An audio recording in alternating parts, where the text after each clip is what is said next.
The official Zelda timeline. Yeah, come on, you knew I was going to get into this sometime.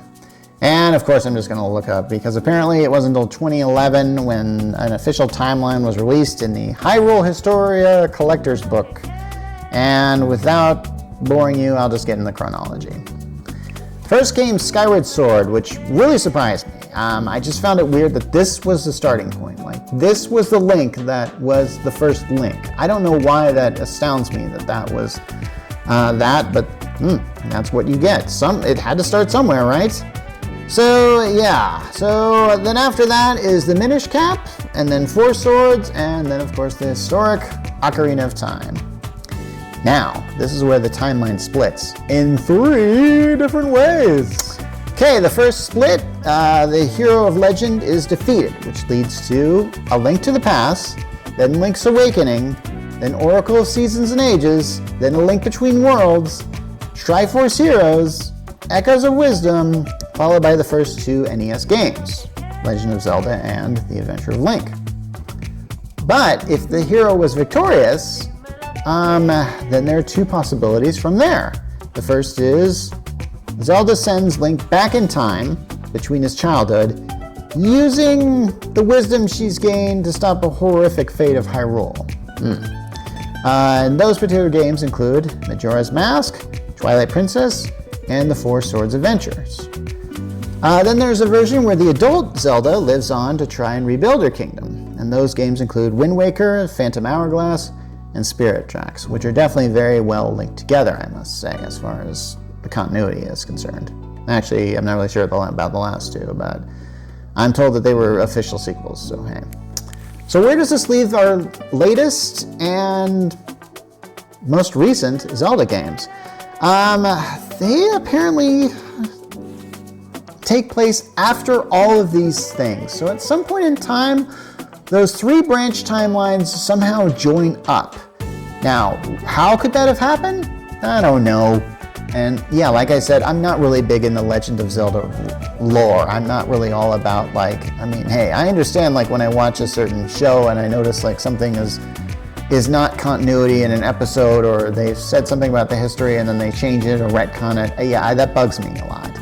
But I don't want to get pedantic on this, but how much of the lore do you want here? There are theories that even state that the Hyrule in Breath of the Wild and Tears of the Kingdom is some kind of rebuilt Hyrule. And I have to admit, I haven't really analyzed the castles too much, but the castle that you see in these games looks the same a lot. So I don't know if they just kind of copy-paste that design, but yeah. Okay, now I'm going to talk about all the things I've learned in playing A Legend of Zelda. Yeah, and I'm going to put this in the form of a top 10 list because, hey, I think that top 10 lists are pretty awesome. And who knows, maybe that'll give me some more hits if I put top 10 in the title. I don't know. Listen, I said at the beginning that playing Zelda can make you a better person. Here's how. Maybe that's a better intro. Number 1, there's no reason to be frustrated, but it's fun if you feel it anyway.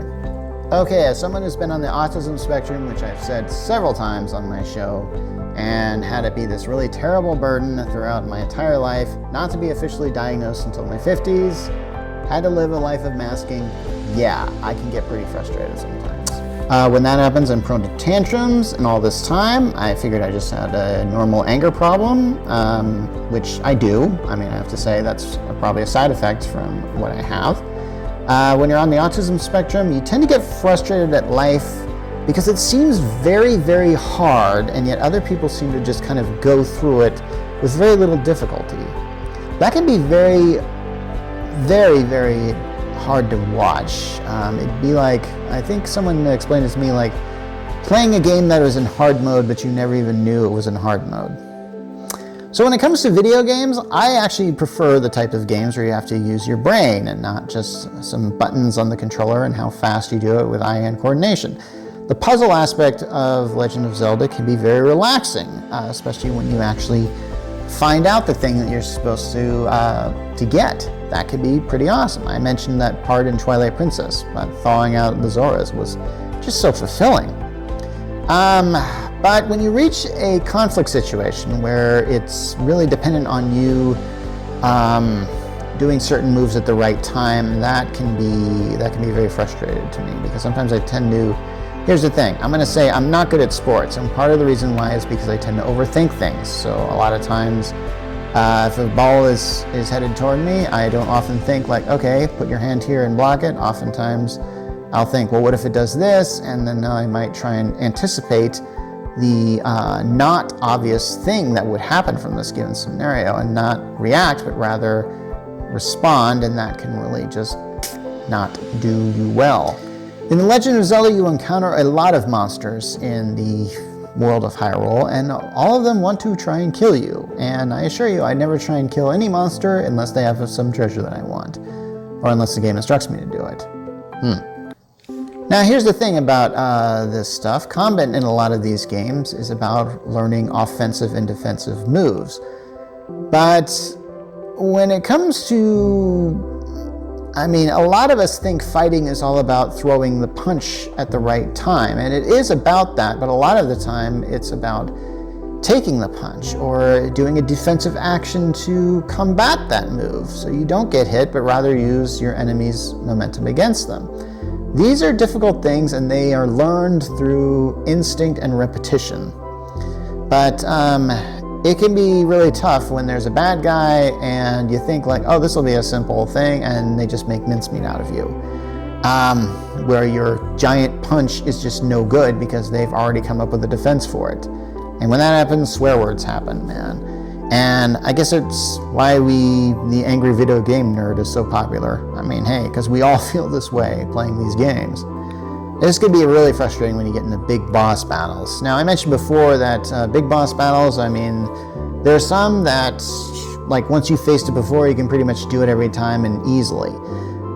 However, then there are certain ones that are like, even if you know the moves to take them out, you still have to do the moves perfectly to do it. And there was one where I just got so frustrated because it seemed like I was doing everything I could. I got so frustrated I threw the controller on the couch. But it was my son's controller, and hey, I was a really bad role model for him by getting upset like that.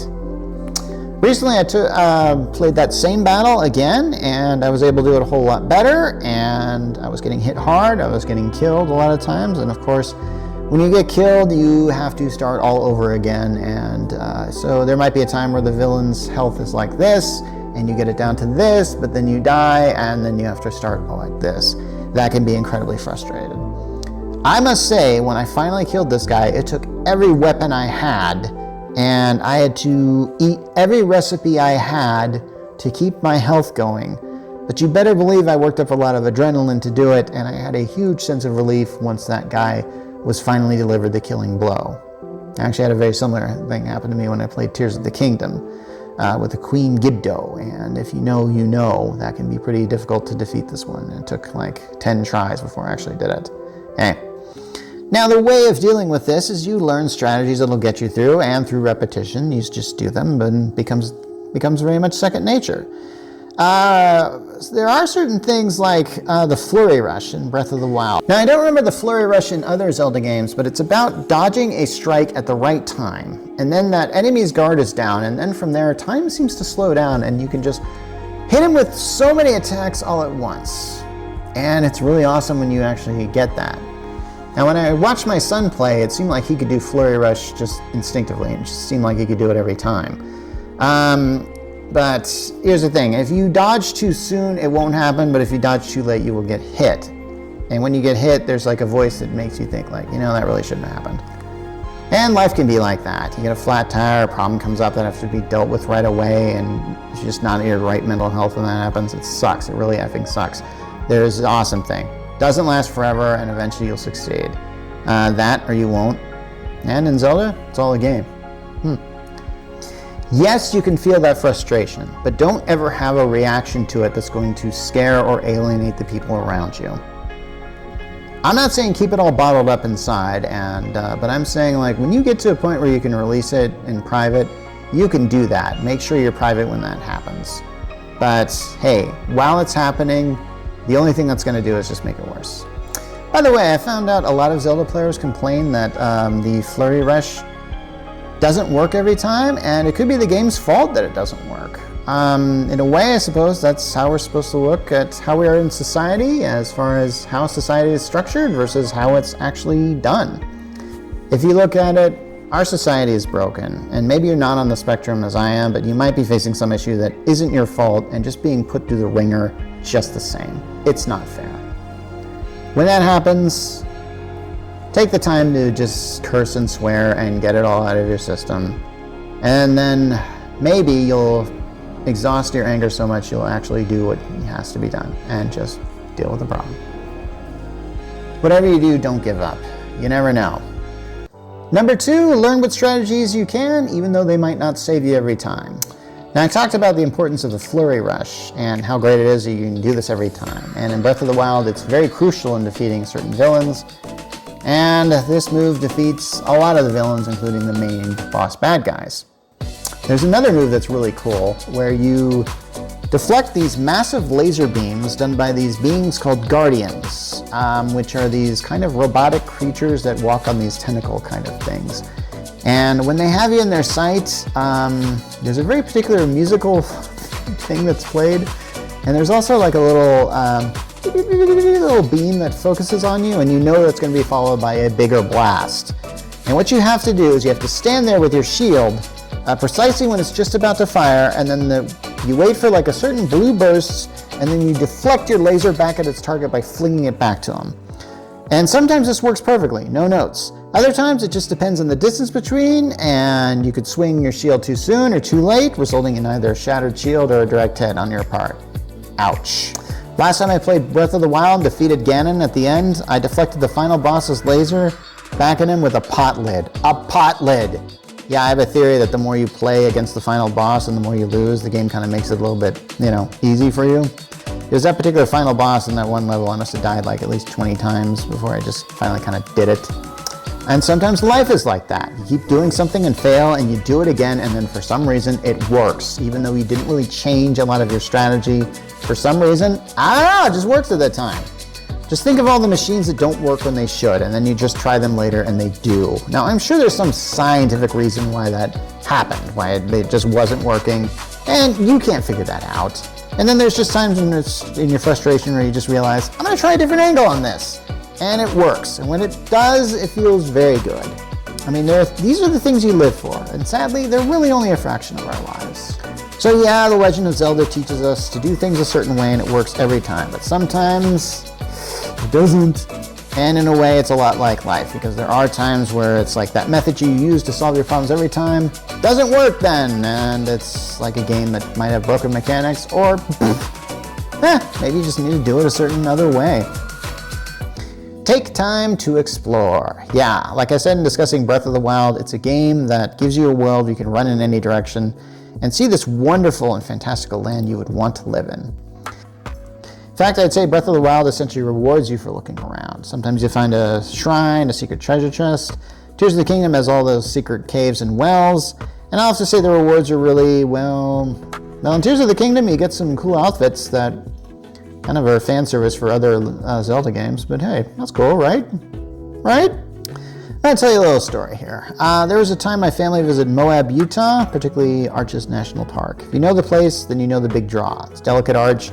Appears to be on a lot of Utah license plates. Now, there were two paths we could take to Delicate Arch, with one of them being a half kilometer, which would be a viewing point.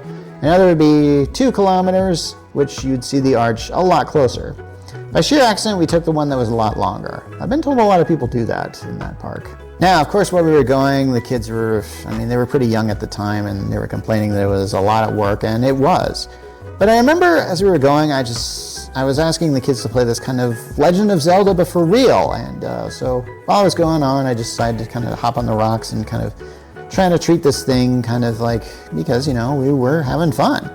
And it was enough to get us to the trail, and that calmed me down, because when we got to the top of the trail, there was a definite, there was a time that trail kind of went down like this, and if you were to accidentally trip, you could tumble down a long, long way. Maybe not fall to your death, but you'd get hurt. And I kept thinking like, okay, I'd probably have to go out of my way to have an accident here, but I've had accidents before, and the thing about accidents is you never see them coming. But in this one, I was very much alert on this one, and it bothered me, but I did it because I did it for the sake of my kids, because I didn't want them to see me get so frustrated over something that is really nothing, that I thought, okay, I think we could actually do this if we tried a little harder. So, yeah. In a way, life's a lot like a Zelda game where great risk is often rewarded. But, yeah, and if you look in certain places in life, you can find lots of interesting treasure or something. And it's possible that these Zelda games, they can be played very minimally. Like you could go through every dungeon and just beat the mini bosses. You could do that, or beat all the bosses. I mean, I'm told that you could speedrun Breath of the Wild in like, I don't know, 30 minutes? I don't know. That'd be like a 3-minute episode of Scooby-Doo where they meet the ghost and they just unmask him right there. Forget all those stupid little chase scenes and chasing after clues. I mentioned before, you can play these games where you can find out all the clues, get 100% of these. I don't know who is chasing after all those Korok seeds. And I don't know if it's really worth it, because there are times where you should just enjoy a little side quest in your life, if you know what I mean. Part of learning to love life is to have a family, something that has to be often relegated to a side quest because you are trying to struggle to make ends meet with a job that doesn't really appreciate you and gives you a low wage. And it's about this juggling. It's learning a discipline to balance work and play. It's something that you learn really well in The Legend of Zelda. Number 4, collect what you can, for you never know when you're going to use it later, but learn to let go of what you don't need. So the bonus of playing The Legend of Zelda, it's that element thing, you know, where you find items you can gather and use for later things. The problem in times where just like you have so many things, like you can't hold like all the weapons. You have to let some go. And you eventually have to drop some if you want to get better ones. This can be difficult because you can't help but feel like, oh no, I might need that torch for later. And the thing is, that does happen. You get to a place and it's like, oh, I wish I'd kept that torch. And then does that mean you have to go find a torch or go back to where you dropped that torch and get it so you can do that? Yeah, that's exactly what that means. Because life is like that sometimes. You save up only not to need it later. Or you hoard up stuff that you should really give. Or you start throwing away things to make space, only to discover that, oh, I actually did need that. Yeah, most games are about kind of bettering yourself, and hey, there's nothing wrong with that. However, Link just doesn't better himself for the sake of bettering himself. He does it to help people because he's a hero. Maybe we should focus our lives on doing that, but in order to do that, you have to give up on things. Yeah, you have to give up on things to help people. The heroes are the ones that risk their own skin so others will gain. Such is the stuff of legend, and that is the stuff that you have to do. People are more important than things. Number 5, you're going to have to be creative in order to solve certain things. Now, the other day I was playing Tears of the Kingdom, walked in a certain shrine. It was the 3rd time I played it. The puzzle involved doing fire and ice, and there was this one spot where I had to put a giant ice cube where there was fire cascading all around it. I had to relearn what I did the last time, which is assuming I did it right the first time. Part of solving this is using the Puripad power and variations thereof. It's true, the Ultra Hand and merging powers, or the fusing powers, creates an almost unlimited aspect of creativity, but don't underestimate the power of turning things backwards or phasing through the ceiling. There are things in life that can be very difficult, and yes, there are surefire solutions. I already discussed how you can just master a flurry rush and defeat a lot of bad guys. Sometimes, like I said, it doesn't work. Yeah, life's about finding solutions and creative methods to do that. I had this job at a bank one time. Sometimes I'd run into problems. And usually my approach would be, give it to my supervisor. One time my supervisor just said, you've got to find the solution. And I hate to say this, but it was a great thing to say, but I have to admit our society isn't really set up for this type of creative thinking. Our system of education and society itself does not encourage those who want to try and solve a problem in a more creative way, only how to solve the problem in its more present tradition. The most successful people now are able to step back and say, hey, maybe we can do this better. They have to take risks, they have to invent something, and then to do it better.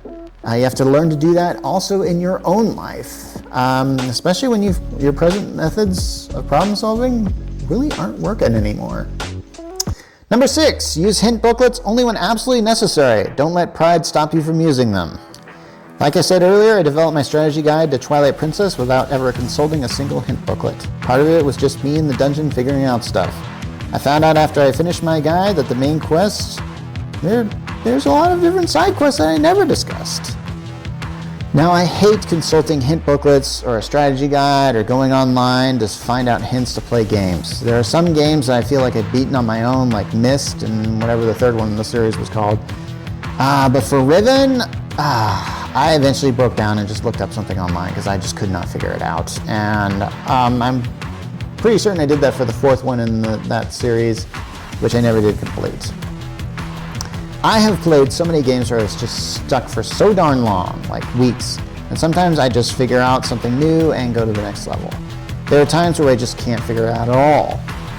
There was a game that Sierra put out called Space Quest 3, and I was stuck in this space junkyard, could not figure my way out of that dang place.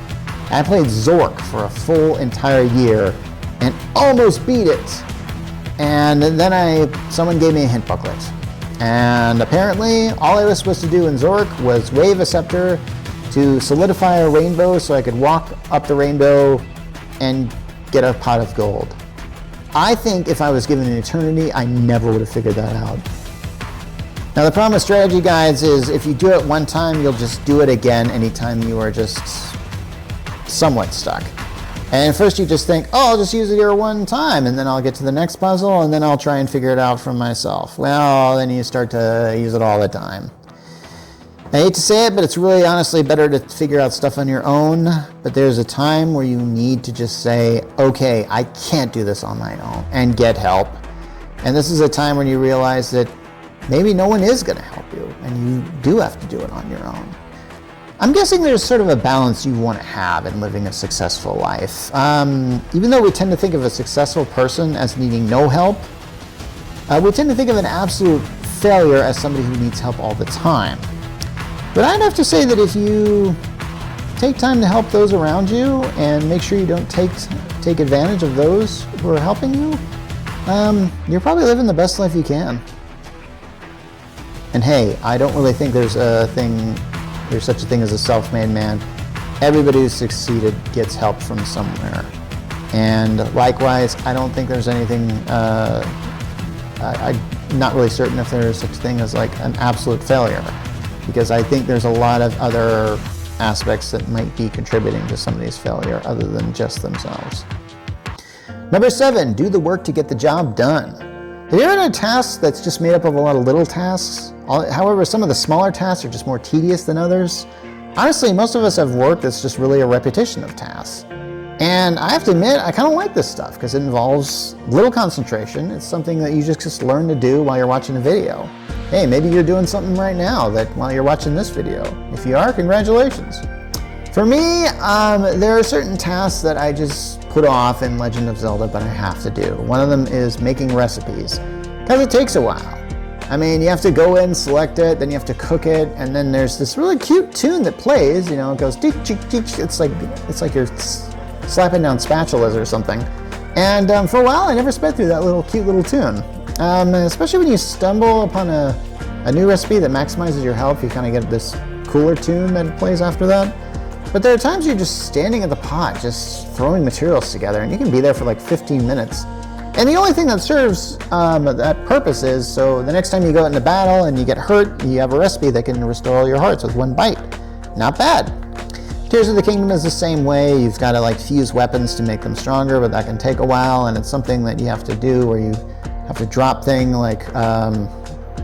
and then get it on the fly. It's a lot like that. Yeah, and it just takes so darn long that sometimes I just don't want to do it, that sometimes I just want to use the big wooden stick, even though I could fuse it with, say, a sharper thing I could find on the way and increase its damage. Just don't want to do it sometimes.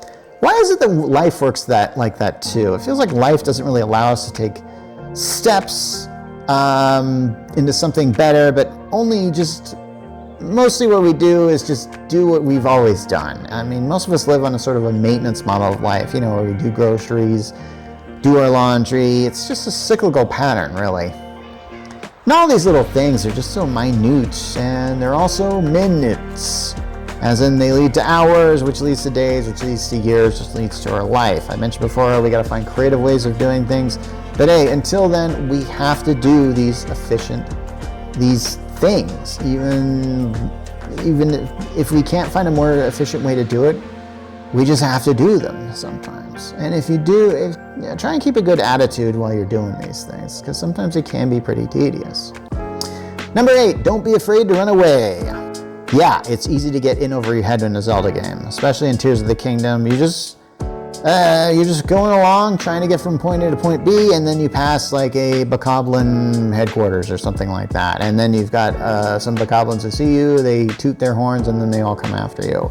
And then you get taken out with a weapon that looked pretty somewhat harmless for a distance, but it just kills you in one hit. Crazy. There have been times where I've stood my ground and been able to take out all the foes somewhat easily.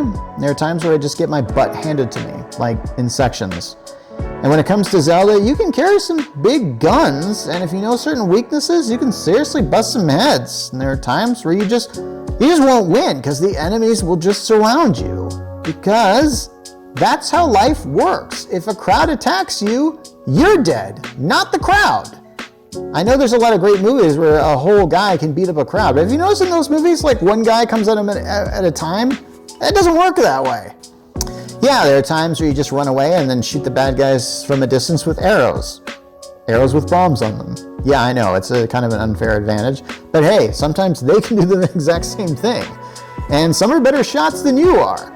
And I had issues with my controller sometimes doing that lag thing because, like I said, sometimes the combat system in these types of games, they aren't perfect. And yeah, it's just impossible to just line up a perfect shot. So yeah, there are times you should just pass an enemy by and let them be. But then there are times where you just feel brave and you just feel unafraid and you go like, ah, you just charge in the heat of battle. And just want to take on enemies just so you can say you did. That's pride, really, and it's not wise to live by that, because you will meet something bigger than you that will beat you. Yeah, we live in a world where bravery is rewarded, but only if you succeed in that. And the problem is, life is not a level playing field. There are some people that cannot solve their problems as easily as you do, and they don't really know how. And they have certain disabilities that they can't go any further than a certain place. And yeah, that happens. So yeah, it's wise to basically step away from something if you can't handle it. I think that is wise to do so. Now, it's not wise to do that all the time. And yeah, it can be fun sometimes to throw yourself in a situation where you don't think you're going to succeed. And hey, sometimes you actually win those. Anyway, life is about balance. So I do recommend taking some calculated risks. Number 9, I have to say these last two are probably my weakest points on this, but I did find a few things I could add to my top 10 list.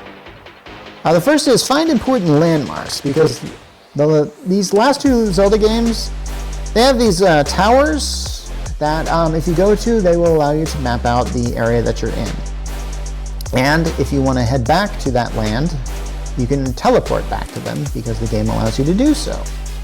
And the same thing goes with shrines, which is why I always try and find, if I'm playing Tears of the Kingdom or Breath of the Wild, whatever playthrough, usually I like to just go where the towers are and try and go get along as many shrines as possible. That way, if I want to go back to that, all I can do is just teleport there.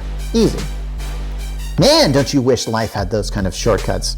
I mean, we have bus and subway stations and get us from point A to point B, but dang, we still have to take the time to do that. And there's so many times where we only go to point B to find out we should have stayed at point A, or worse, found out that we had to go to point C.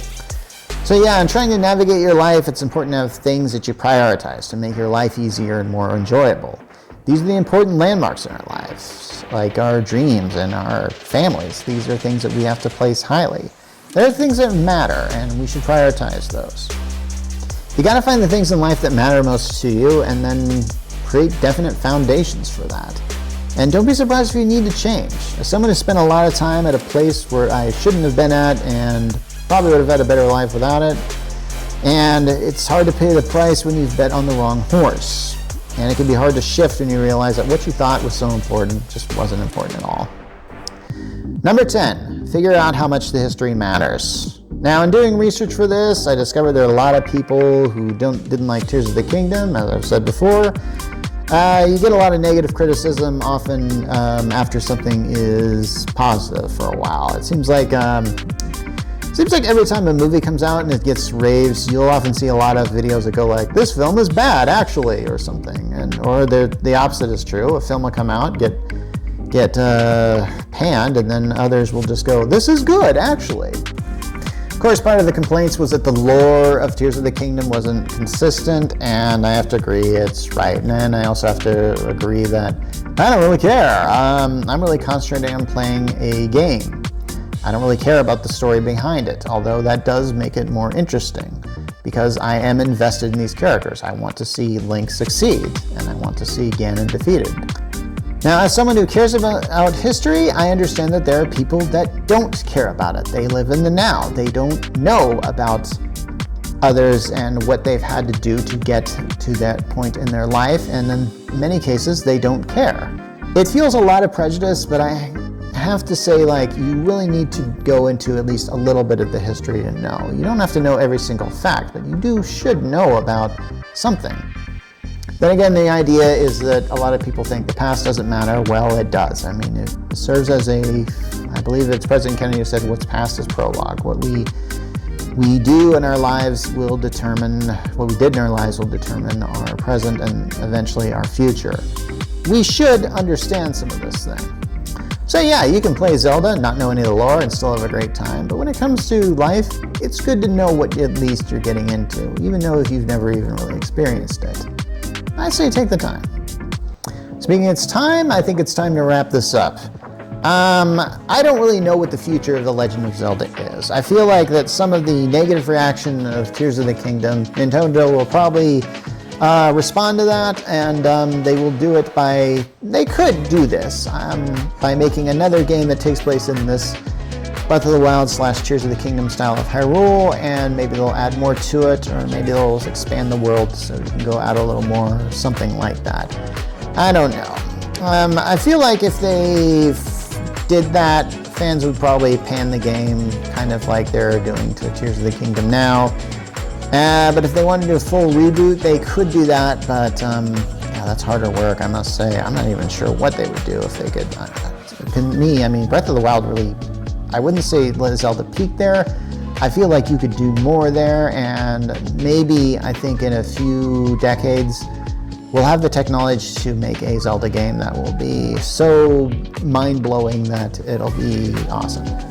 I'm also told that there is a Legend of Zelda movie in the works, and all I have to say to that is, does it have to be a movie? I mean, if so, then why? I mean, the Super Mario movie they put out was only good at best, and I know that we've had video game movies around for a while, and they're just starting to get good now, and I'm afraid a bad Zelda movie could set that back again, and I don't really want to see that happen.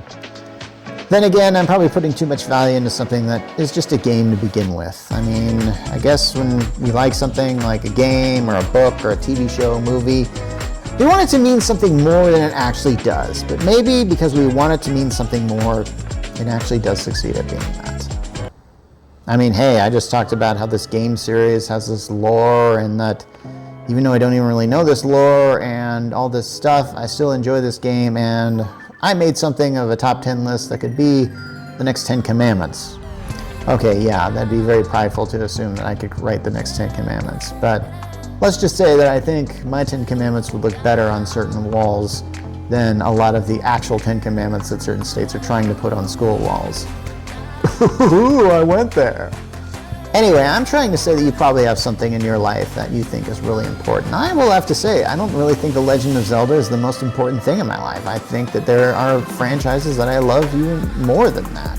But I don't want to give any examples. What I'm trying to say is, whatever you really like, spend your time with it.